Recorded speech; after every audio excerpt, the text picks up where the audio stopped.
Okay, this tutorial is on how to make a white noise riser, or just white noise on Native Instruments Massive. White noise is really good because you can use it for big risers. These are seen commonly in the Vengeance effects samples. You can also use white noise as air to fill out your track. A good example of this is Cohen Sound Mr. Brown, where the track's quite minimal, so they fill it out with just like a sidechain white noise, and it sounds really sick. You don't even really notice it until you properly listen to the track. So yeah, anyway, here we go. So we'll open up Native Instruments Massive.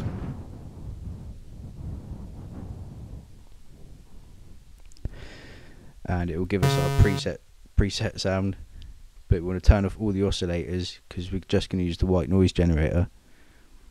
You can change the type of noise to white, bright, brown, tape, hiss, whatever, but we're just going to use white for this one. So we'll turn up the amplitude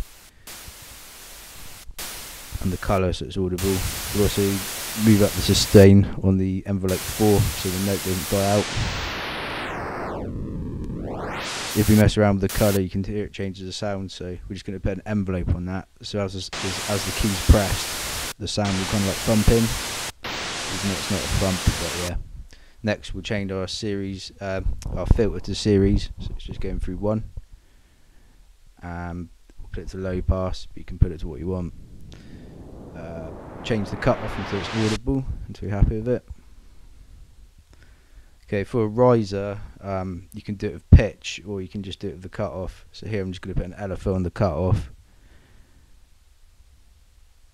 Change the wave, we'll just use a triangle so it will follow the ramp up to the top of the modulation. If you put the ratio to like 16:1 or 8:1, so every 8 or 16 bars it will rise to full modulation. You put it draw in like that. It's very nice. You can also change the resonance. Where the last point of cut off is, the resonance will basically just boost the harmonic content of that point.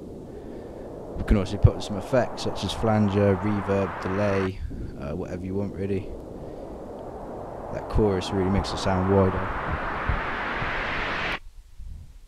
You can also automate cut off so it goes wider and then in thinner, which sounds really cool.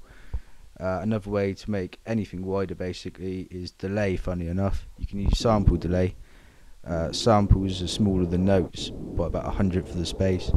So basically this works by, if you knock one of the left to the right off slightly, it will trick your ears into thinking that the sound's wider, because the sound will reach one ear faster than it will reach the other ear. It's really good for bass lines as well. So next we're just going to draw in a single note.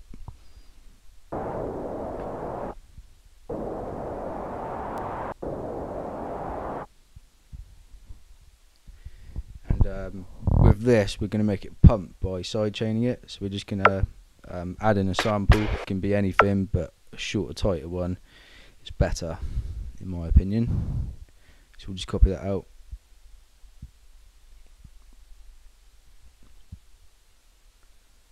Turn down the sound because we don't actually want to hear it, it's just where our compressor is going to sidechain to. Open up a compressor, change the sidechain input to the audio channel that you're sidechaining to. Adjust the compressor threshold, gain mode, cut ratio, attack, release, whatever, until it suits you.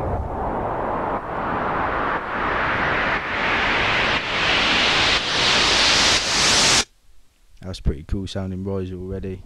As far as EQ is concerned, it depends completely on the track.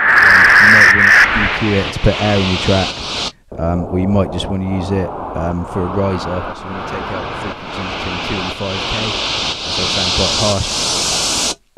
If you're trying to add in air, and sort of like 10 to 20k is where you want to be boosting. We're just leaving it as it is if it's quite prominent. And that's pretty much it. So yeah, just play around.